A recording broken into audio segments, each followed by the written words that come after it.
Good morning, you're watching Daybreak. I'm your host, Katie Wilson, here to take you through the top stories this morning. Let's see what's making the headlines. President Trump is threatening economic consequences for any country that continues doing business with Iran. US debt has crossed $40 trillion for the first time, intensifying concerns over borrowing costs and fiscal sustainability.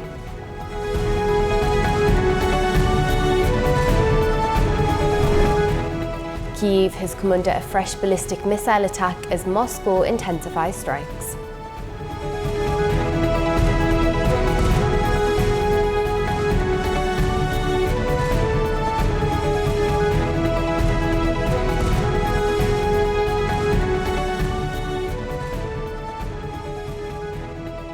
Thanks for joining us this morning.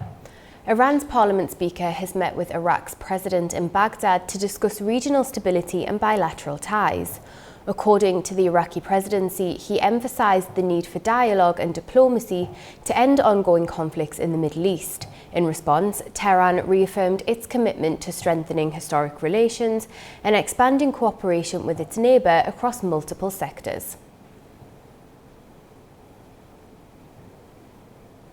President Trump said on Wednesday he delayed tariffs on some Canadian goods because he thought a deal had been reached with Prime Minister Mark Carney. The announcement of the pause came less than 2 hours before a 50% levy on nearly $20 billion worth of Canadian imports was set to begin. Senior trade representatives for both countries met on Wednesday in Washington. On Thursday, US Secretary of State Marco Rubio will meet Canada's Foreign Minister at the White House. Until a deal is formally reached, negotiators face a deadline of just after midnight on Saturday. Although we probably have a deal with Canada, you probably saw that very major tariffs were going on to Canada today. We delayed it for 3 days because I think we have a deal with the Prime Minister and good deal for everybody. So that's good. But the construction jobs are enormous. We're building the biggest plants anywhere. President Trump reaffirmed his friendly relationship with North Korean leader Kim Jong-un and criticized South Korea's lack of support over Hormuz. Trump said South Korea had refused a US request for help in the strait, despite relying on it for around 60% of its oil. Meanwhile, Trump says Kim has responded after he reached out to him. He says he plans to meet the North Korean leader later this year and said the Asian nation held 57 very powerful nuclear weapons. However, Seoul believes Pyongyang has 80 to 120 warheads.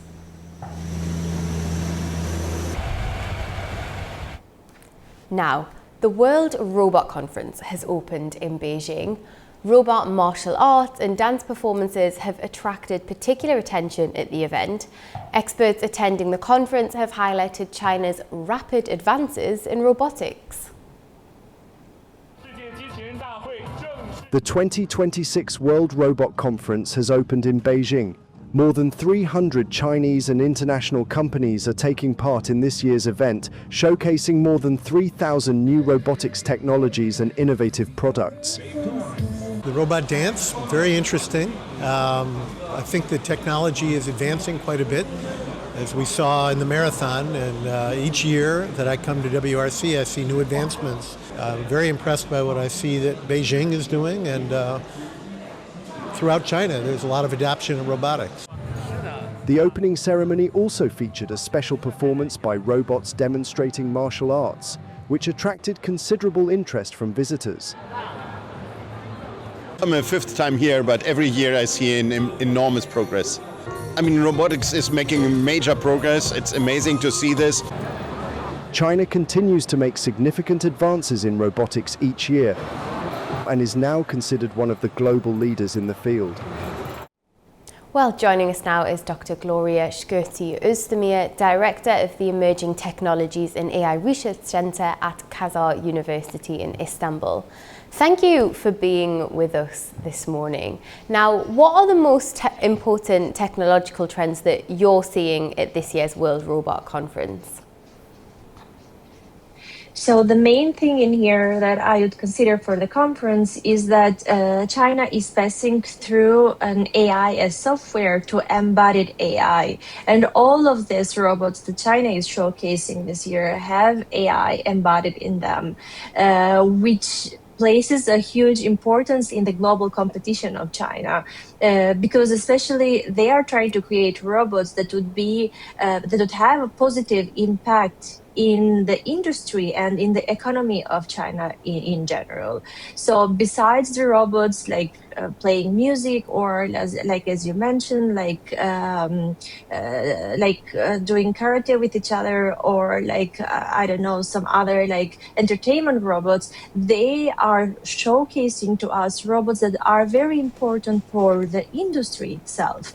So we would not be surprised for China to have a huge impact in this new coming wave of especially of humanoid robots. And let's not forget here that just for the first quarter of 2026, China shipped around 97% of all of the robots in the world. So for this idea in here, as we can see also from the images, it is very obvious that China is trying to have a control in terms of the industrial robots. And how far ahead is China compared to the other global competitors like the US, for example? Right. So the number that I just gave, like 97%, it's quite high and shows us a lot of things in here. So what China has and the other states do not have, like the US or the European competitors, is the manufacturing capability. So when we connect this to AI, right now we are having a competition between generative AI, where the US is very in a high position with the data centers, data itself, or the chip design.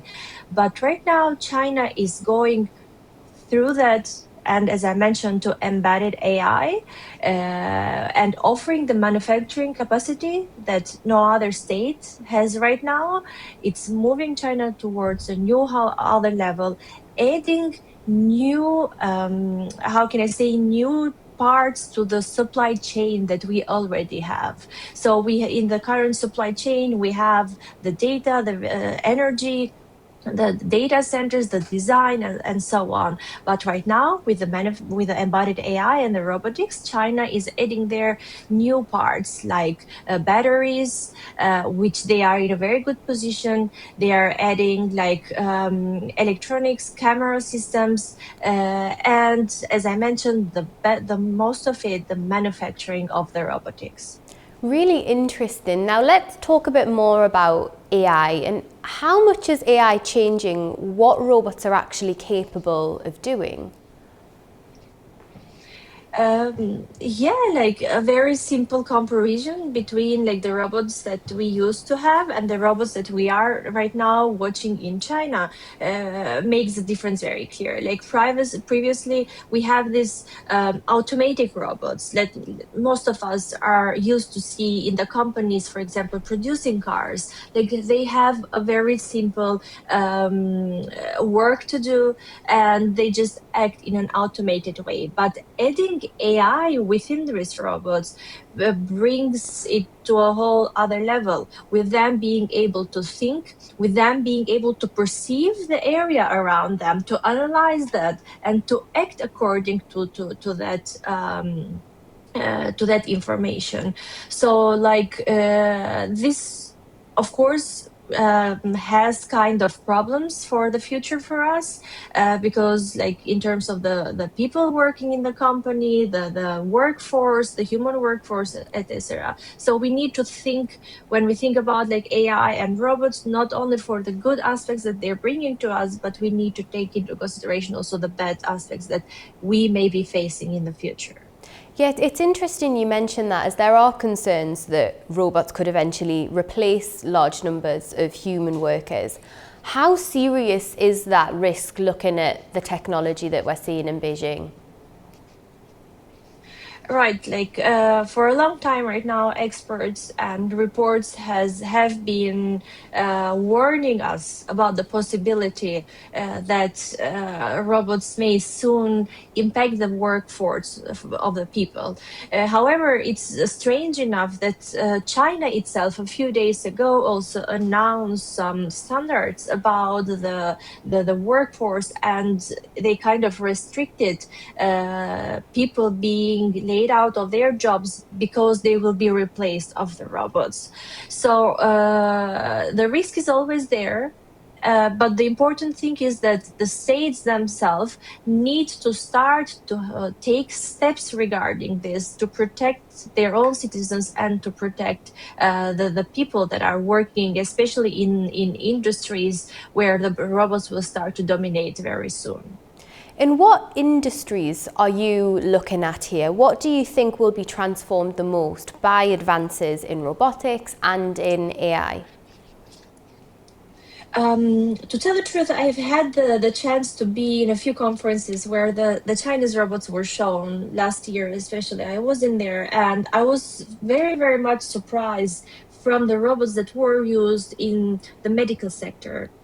There were just robots who can just scan you for a few seconds and they could tell everything about your health, and that was scary at the same time. But I think that medicine, like the medical sector, will be one of the most impacted sectors from the robotics. And on the other side, of course, we have the industry, like the car manufacturing, the manufacturing sector in general will be impacted as well.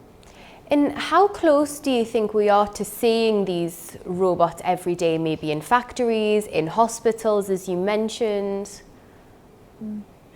It's very difficult to give ears right now because of the AI development and everything is changing. When we expect years, it turns into months in just one night. So I would escape from giving you a specific period, but I think that it's going to happen very, very soon. But it also depends also from state to state, like how the states are willing to invest in this and how much the states are willing to allow the robots to interfere in their economy as well. And this might be a difficult one, but looking in 5 to 10 years' time, what do you think the robots could realistically be capable of doing, given what we're seeing in Beijing today? So, given what we're seeing in Beijing today, and as I mentioned, what I've seen previously, to tell the truth, I would see robots being a part of our families as well. When I was there, I had this opportunity to see the robots that were responsible for the cleaning of the houses, or for doing everyday jobs for us. And so I would start seeing the robots from a part of our family to more of public areas, as I mentioned, in the hospital, in the airports, or in the restaurant as well. For example, if you have a chance to go in China, you will see the robots serving to you the whole time without having any contact with the people in there. So very soon, as you mentioned, even in 5-10 years, I would see robots being introduced in every part of our life. Hotel room service is another one, right? I think I've seen videos in China. Right, right. So it's all really interesting, and very surprising. It's been really great to chat to you this morning. I've really enjoyed this conversation. Thank you very much for joining us on the programme. Thank you for having me here. Thank you. Now, after the break, we'll discuss the rest of the global stories. Stay with us.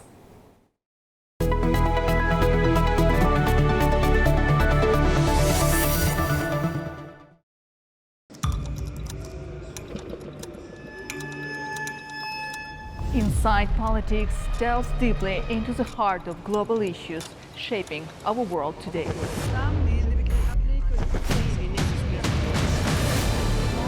Join me for your go-to source of political analysis from across the region and beyond.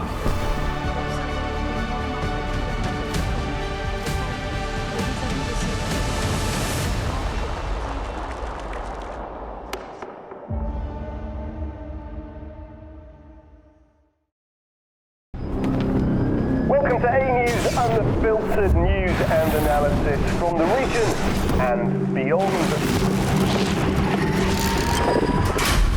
From Washington to Beijing, Tehran to Kabul, to Tbilisi to Tashkent. Hello, I'm Jay. That's challenges.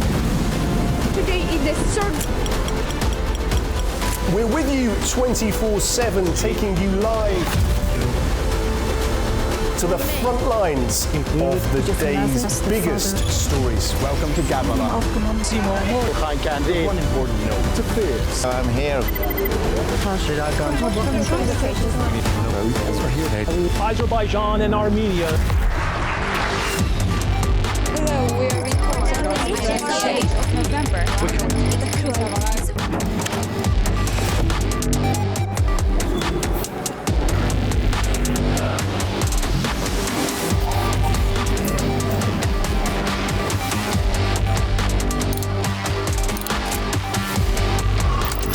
Reporting from Paris, Dar es Salaam, Tel Aviv, Washington, London, Moscow, Kyiv, Berlin, Rio de Janeiro, Beijing, Bangkok, Tbilisi, Tashkent, Almaty, Kazakhstan, Port Sudan, Tehran, Islamabad, Istanbul, Kabul, Port Emu.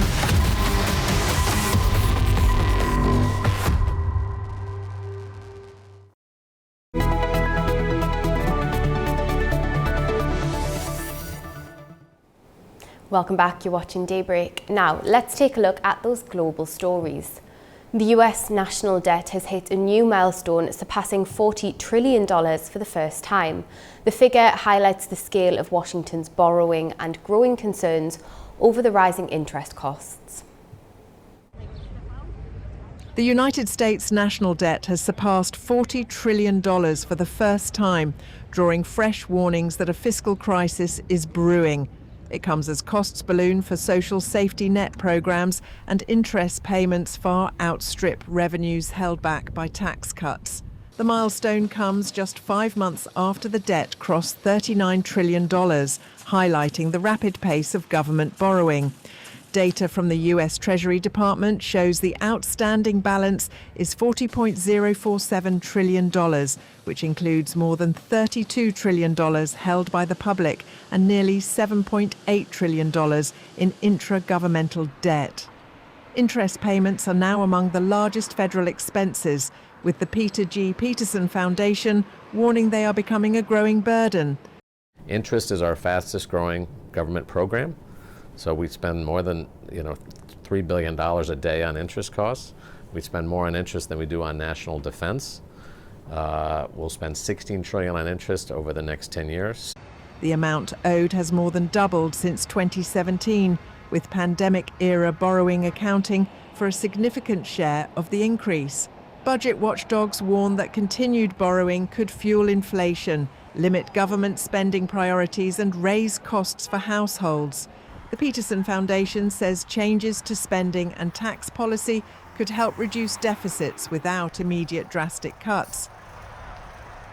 It's a huge problem, it's an urgent priority, but we actually do know how to fix it, and we have the ability to fix it. So it's just a matter of the political courage and political will to get things started. The record debt adds to pressure on lawmakers to put federal finances on a more sustainable path. Washington is stepping up pressure on Tehran as regional governments assess the wider economic impact of the standoff. The dispute is also raising fresh concerns over energy security and trade across the Gulf.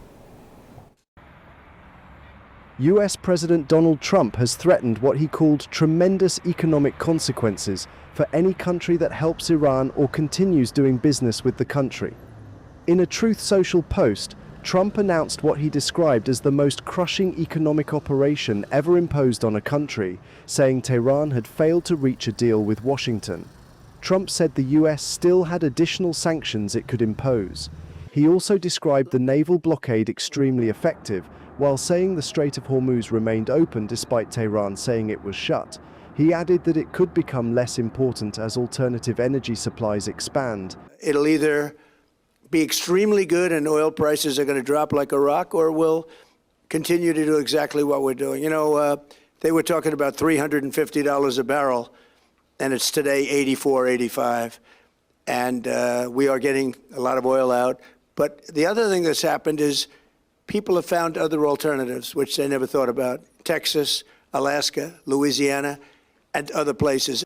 Trump also warned that countries allowing banks, businesses, airports or government entities to support Iran could face economic penalties. The warning comes after a 60-day ceasefire expired on Monday. Tehran said it's now gone from a defensive to a fully offensive military posture after Trump said he wouldn't renew the pause in fighting. Iran's central bank governor also said Washington had not yet released frozen Iranian funds required under a memorandum of understanding between the two sides. Meanwhile, the United Arab Emirates has announced it is cutting financial and economic ties with Iran, while Iraq has urged that its economic interests and particular circumstances be taken into account. Shipping through the Strait of Hormuz showed no increase on Wednesday as US-Iran diplomatic efforts remain deadlocked. The conflict has disrupted a vital global energy route, contributing to higher oil and gas prices. German investigators have made a second arrest over the sabotage of the Nord Stream gas pipelines. A Ukrainian suspect has been detained in Croatia under a European arrest warrant, accused of allegedly helping plant the explosives back in 2022. The development adds an uncomfortable political dimension to the case as Berlin pursues suspects from one of its closest allies. Welcome to This Day in Europe, where Germany makes another major breakthrough in the investigation into the Nord Stream sabotage. A second Ukrainian suspect was arrested over the 2022 explosions that severely damaged the Nord Stream gas pipelines beneath the Baltic Sea. German prosecutors identify him as Vladimir Zhuravlyov, a trained scuba diver arrested in Croatia under a European warrant. They allege he was part of a team that rented a yacht in Germany and planted explosives on the pipelines near the Danish island of Bornholm. But this is not Zhuravlyov's first arrest. He was actually detained in Poland last year, only for a Polish court to reject Germany's extradition request, with the judge arguing that if Ukraine was responsible, the attack could be considered a legitimate act of war. The other suspect, former Ukrainian military officer Sergei Kuznetsov, was arrested in Italy and extradited to Germany. Prosecutors accuse him of leading the operation, but he denies responsibility. The blast ruptured 3 of Nord Stream's 4 pipelines. Initial suspicion focused on Russia before evidence began pointing toward possible Ukrainian involvement. Kyiv has repeatedly denied any role. The pipelines have long divided Europe. Germany championed Nord Stream as a source of Russian gas, while Poland, Ukraine, and the U.S. warned it left Berlin dangerously dependent on Moscow. German prosecutors believe the aim of the sabotage was to permanently cut those gas links and deny Moscow future energy revenues. And the case now carries an uncomfortable political dimension. Germany pursuing allegations of Ukrainian involvement in an attack on its energy infrastructure, even as Berlin remains one of Kyiv's most important supporters. For A News, I'm Anita Sharma in Arnhem, Netherlands. A wave of Russian ballistic missile and drone strikes has hit Kyiv and several other parts of Ukraine overnight. Ukrainian officials say at least 8 people have been killed in the capital and more than 3 dozen others were injured. Residential buildings, warehouses and a children's hospital were damaged. Strikes were also reported in Dnipro and Kharkiv and other areas. In Özdemir, at least 2 people were killed following an attack on the regional police headquarters.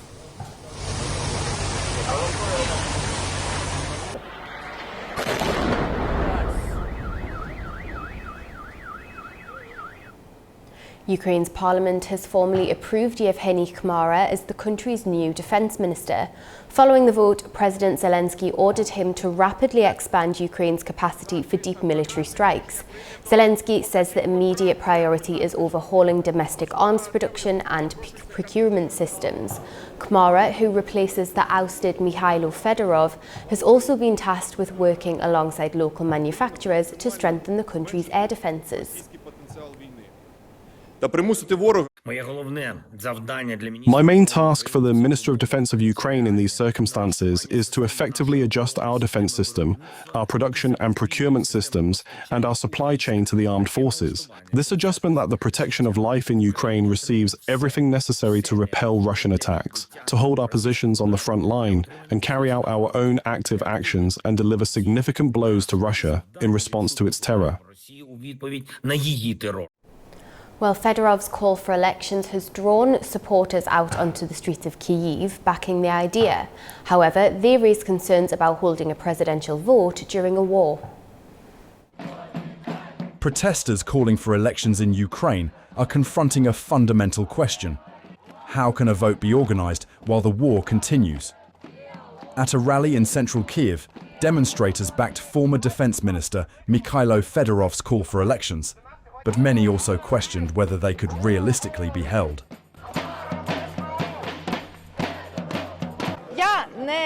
I don't see a way to hold elections. I'd like to, but I don't see a way. Anything is possible here. I'd like to believe it will happen, because we don't know when the war will end, and our government is losing touch with reality, and we need to renew the government. Unfortunately, we can't do without it.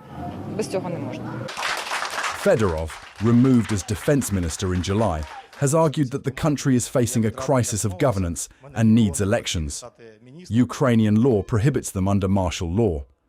A displaced resident from Zaporizhzhia said holding a vote in areas close to the front line would be particularly difficult. I support Fedorov's statement, but I don't think there will be an election.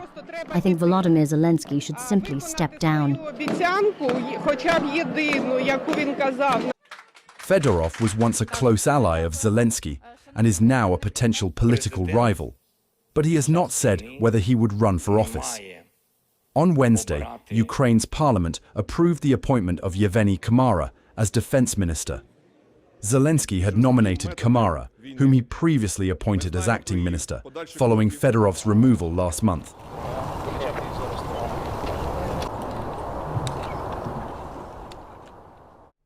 Motorists in Moscow are facing long queues and strict purchasing limits as fuel shortages hit the Russian capital.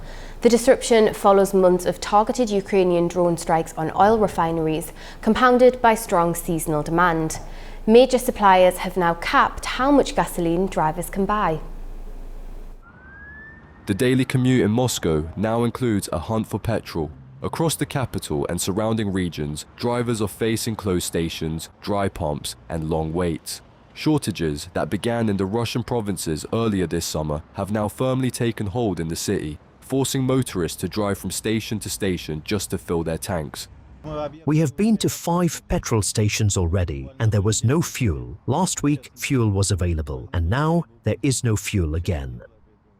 To preserve dwindling supplies, Russia's major oil companies have introduced strict rationing. Rosneft has capped gasoline sales at just 30 litres per vehicle, while Gazprom Neft and Tatneft have imposed similar limits. The suppliers blame elevated demand and unscheduled maintenance. However, the underlying cause is the ongoing war. Ukraine has systematically targeted Russian refineries this year, aiming to disrupt Moscow's military logistics and cut into its crucial energy revenues. Everything is very bad. To find fuel, you probably need to drive across half of Moscow. And even in this case, you will not find it. You will have to wait for 2 or 3 hours in a queue. The Kremlin is taking emergency measures to shield the domestic market. Authorities have banned fuel exports, relaxed quality standards, and even started importing petroleum products to boost supply. Well, figures just out from Russia's central bank show that billions of rubles are being withdrawn by savers every month, amid concerns over the rising cost of the war in Ukraine. 5 of Russia's 7 largest banks have seen reserves fall. Gazprom Bank saw just under 3 billion rubles, that's $3.7 billion, withdrawn between March and July, equivalent to almost 11% of its entire retail deposit base. A similar figure was withdrawn from the Russian banking system as a whole in the first half of August. Fears that the government could freeze accounts or even nationalise private deposits to fund its war effort has shaken the confidence of investors. Meanwhile, slowing economic growth and the increase in Ukrainian drone strikes are taking their toll. Russia's economy grew by just 0.3% in the first half of 2026, according to Kremlin data.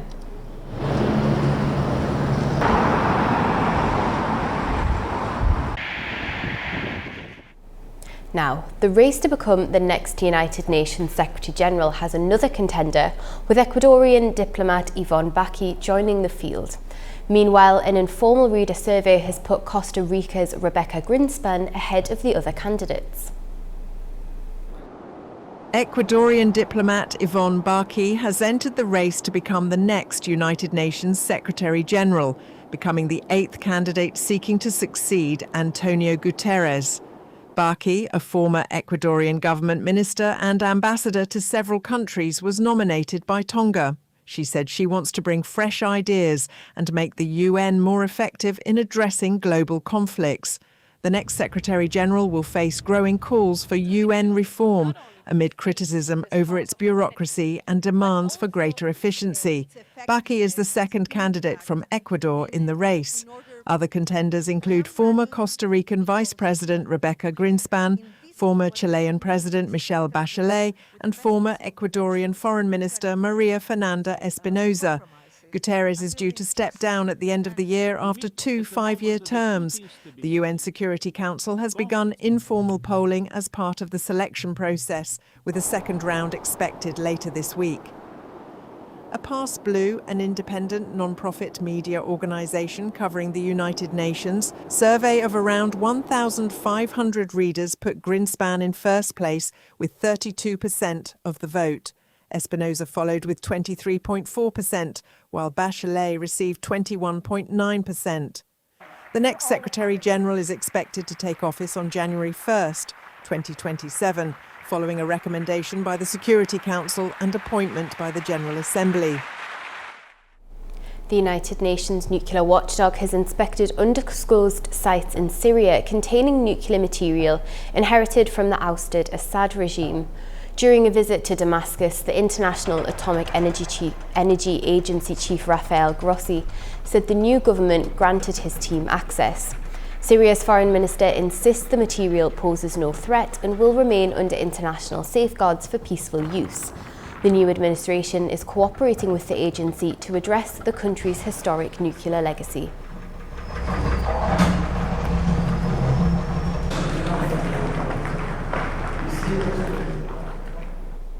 The death toll from a 7.4 magnitude earthquake in Western Colombia has risen to 314, that's according to the National Unit for Disaster Risk Management.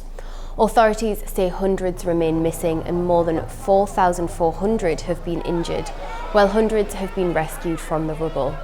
More than 262,000 people have been affected, with tens of thousands of homes destroyed. Search and rescue operations are continuing as authorities assess the damage. The quake struck 10 days ago near San Jose del Palma in the Chocó region, making it the strongest seismic event to hit the country this century.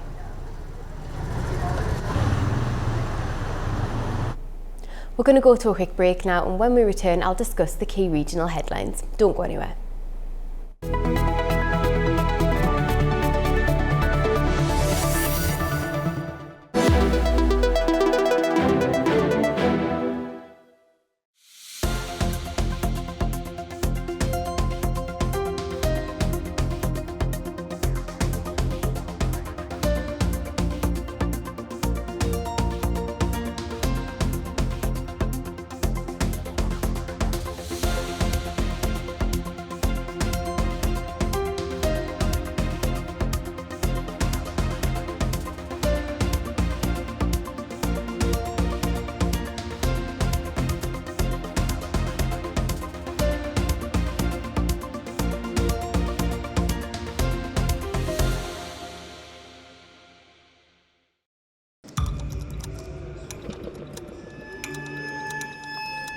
Inside Politics delves deeply into the heart of global issues shaping our world today.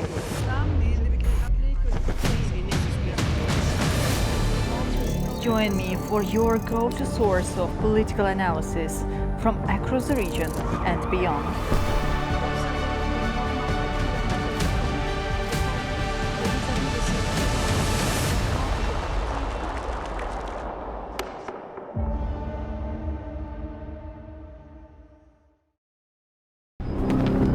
Welcome to A News, unfiltered news and analysis from the region and beyond.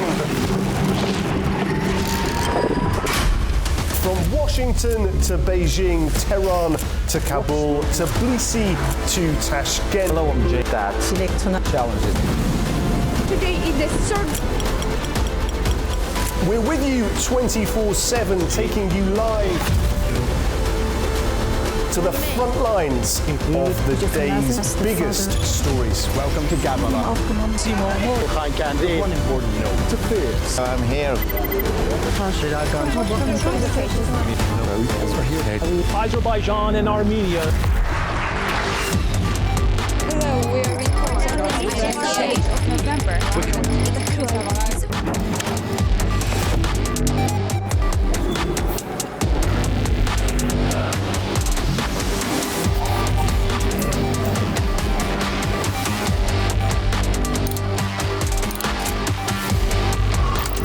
Reporting from Paris, Dar es Salaam, Tel Aviv, Washington, London, Moscow, Kyiv, Berlin, Rio de Janeiro, Beijing, Bangkok, Tbilisi, Tashkent, Almaty, Kazakhstan, Port Sudan, Tehran, Islamabad, Istanbul, Kabul for A News.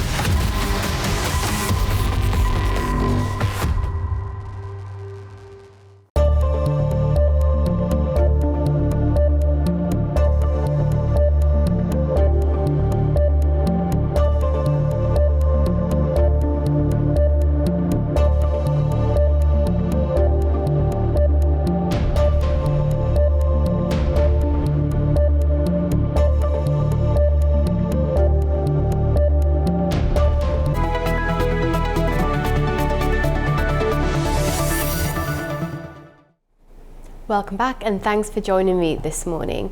Let's return to the region now, and Ukraine has thanked Azerbaijan for its assistance to the country's energy sector. Ukraine's Ministry of Energy said Azerbaijan is among the partner countries providing energy equipment to the country.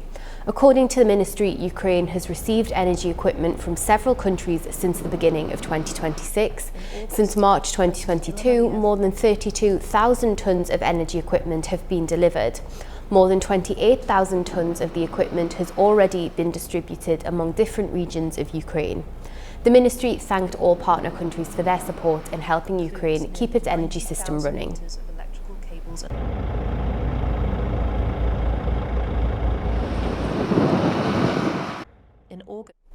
Well, joining us now from Kharkiv in Ukraine to discuss the latest developments over there is member of Dignitas, Yulia O'Connell.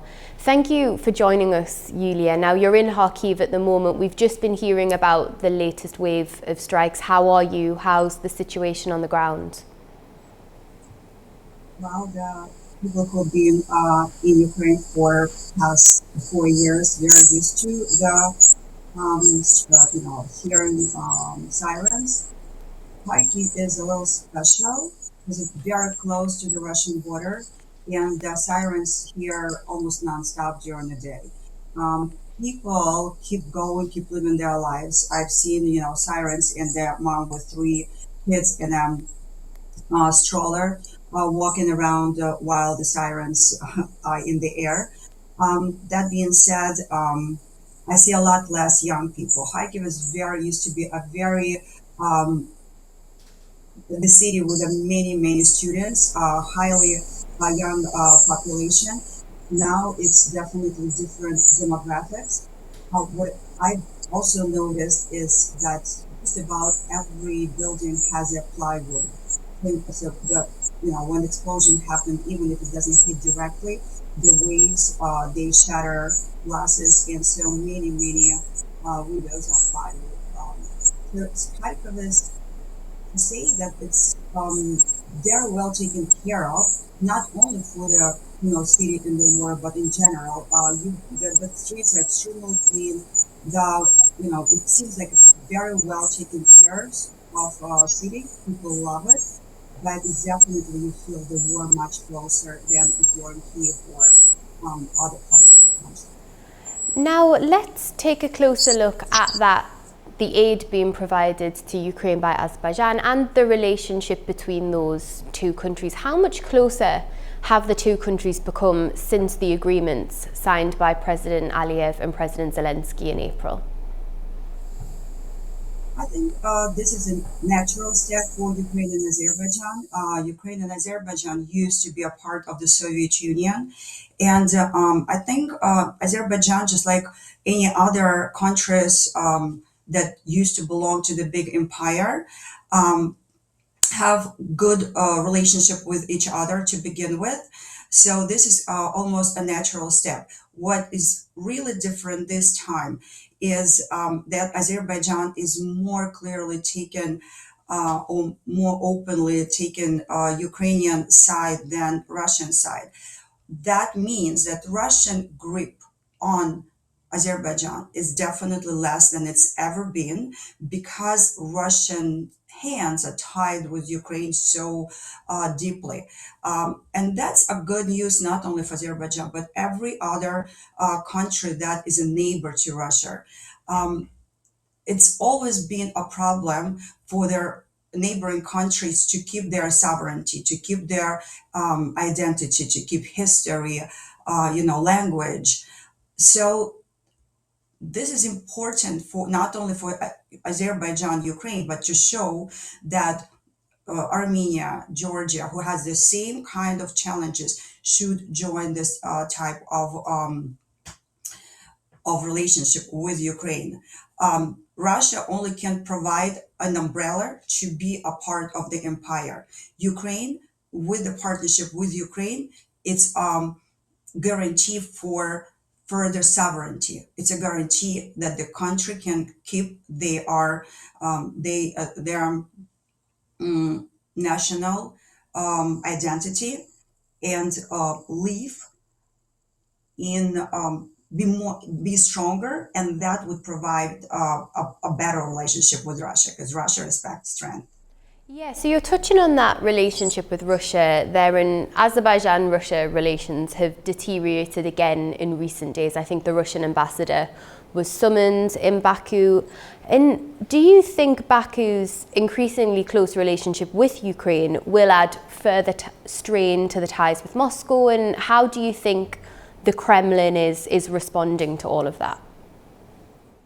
Well, Kremlin would be responding negatively to any relationship that would not benefit specifically Russia. So any less control over another sovereign country, Russia is always going to be upset with. But I think that should be pretty much ignored. Every country has a right to protect itself, right to defend itself. And if today Azerbaijan is benefiting from cooperation with Ukraine and learning how to fight in the new drone war, in the new technological war, it's Azerbaijan's national interest that is being protected. So it doesn't matter what Russia thinks. What matters, what Azerbaijan people think. And I believe that historically they wanted to be Azerbaijanian and not like a Russian part of what Russia would take and believe that's their, it's as absurd as it sounds, but they can,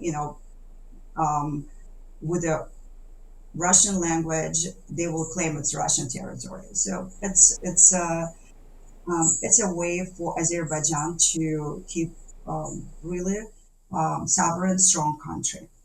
And you mentioned those long-range drone attacks inside Russia, which Ukraine has been stepping up recently. Is that changing the dynamics of the war, do you think? It's definitely changing the dynamic. The dynamic has been changed since the Ukraine started using deep strikes, using long-range drones. It's changed on multiple levels. It showed the whole world that the nuclear response is not happening because Russian oil hubs or ports or production facilities being hit. That was the biggest fear of the Western world. So the deep strikes do not cause that result. It also showed that Russia is vulnerable to be attacked. The air defense, Russian air defense, is not definitely as strong as they were trying to portray before starting the full-scale invasion. It's a large country. They really can't protect all their important sites. Also, it showed that they can't quickly change the way they operate. So there is, other ways to operate is not to store, for example, oil or store goods like in wild berries, but just to put them, as we say, on the wheels and keeping them on the wheels, like how Ukraine really adapted, being a smaller sized country. Russia can't adapt that easily. So it's kind of opened on multiple layers of Russian vulnerabilities. And that exposed that empire that once projected power is not as powerful as it sounds. And obviously there's still very little progress towards a ceasefire. What do you think we should be looking out for in the coming days, the coming weeks, in terms of how this will develop? Well, the ceasefire is where two parties want to come to the table. Russia does not want to come to the table. They believe they can win the war, and they look into the fall, into the winter, as part of their tactics and strategy would be to rely on the worst weather. So everybody knows that worse weather is not as good for drone operation and for electronic warfare as a clear sky. So they would be relying on change of the weather that would benefit them in their eyes.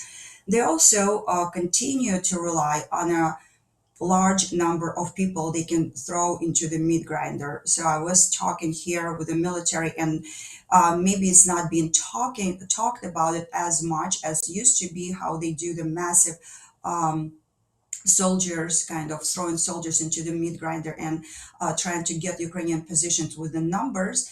But they're still doing that. A little bit different tactics they use, but they're still throwing,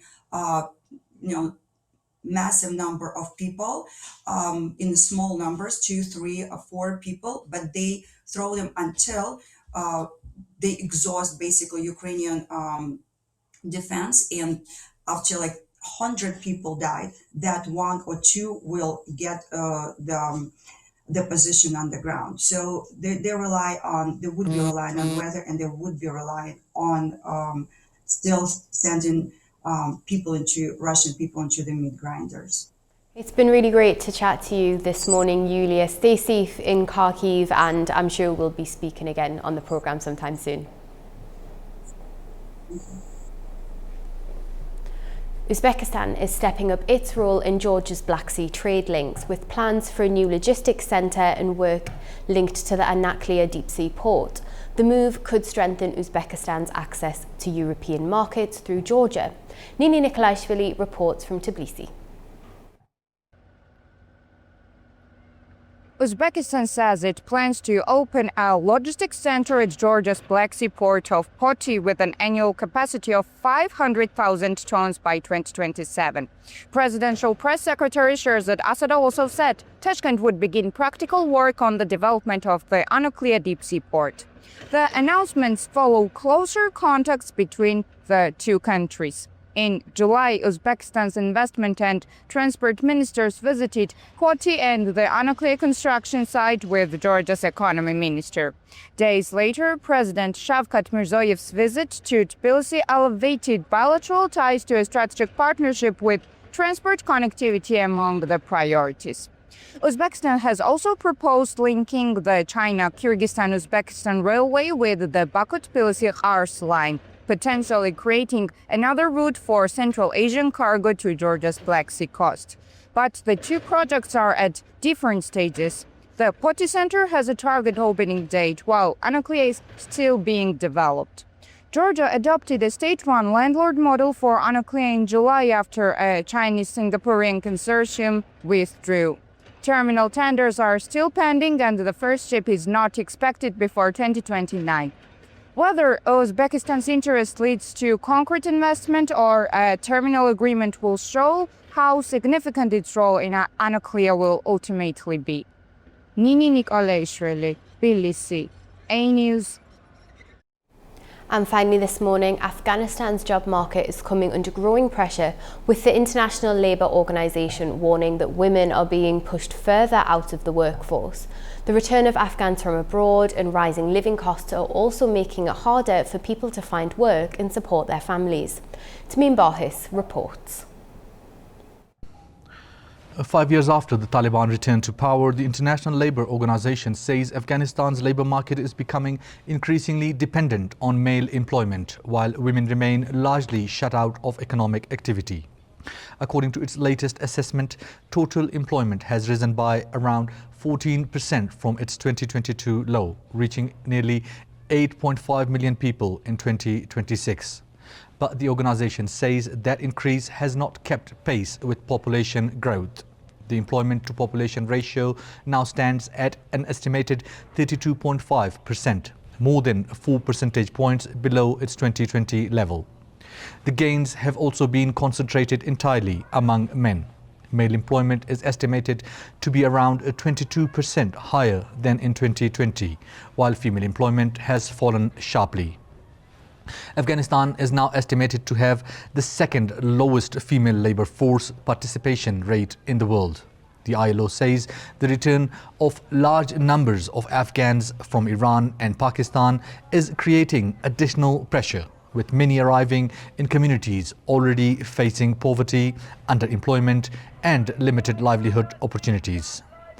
It also warns that more than 70% of Afghan workers are employed in sectors exposed to rising energy prices and inflation linked to the Middle East crisis. The organization is calling for greater support for private sector development, small businesses and labor-intensive industries, while expanding employment opportunities for women, young people, returnees and other vulnerable groups. Tamim Bahis in Kabul, iNews. That's all we've got time for this morning. From all of us here in the studio, thank you very much for watching and have a wonderful start to your day. See you tomorrow.